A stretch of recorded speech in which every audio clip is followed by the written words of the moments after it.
As you can see, we're here in Addo National Elephant Park, which attracts around 120,000 visitors per year who come here for authentic wildlife experiences and to see the Big Five. This makes it a hub for ecotourism, and we're interested in finding out how the ecotourism is affecting the local community. The Sundays River Valley surrounds the park and is home to 50,000 people divided across 8 communities.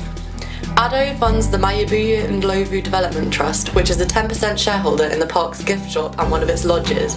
It aids conservation and development in these communities.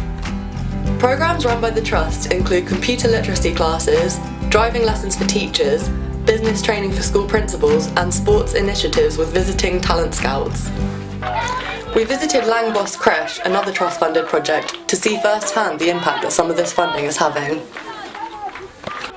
Here, around 50 children per day are offered a safe haven, food and education.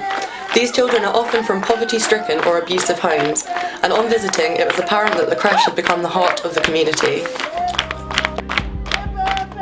Jobs and homes on the park are prioritised for locals who have been forced to move. However, there are limited positions and nothing for those who may have sacrificed ancestral land but don't wish to fulfil the roles on offer.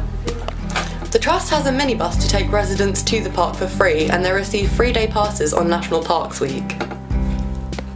Despite this, some residents have never visited the park, and whilst the intention to teach locals about conservation is admirable, it could be received as patronising or contentious in a community where humans struggle with poverty. We visited Enon, a bordering community which will potentially be selling land to the park, and asked a local, Anadin Bands, for his views.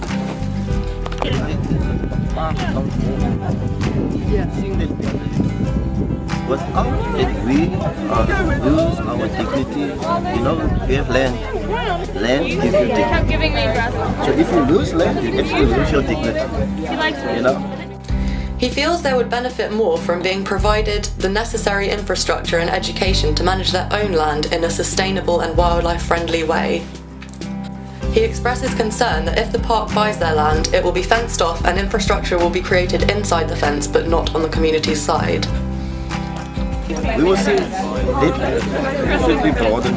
It must be not like micro development. We need some macro development to take place.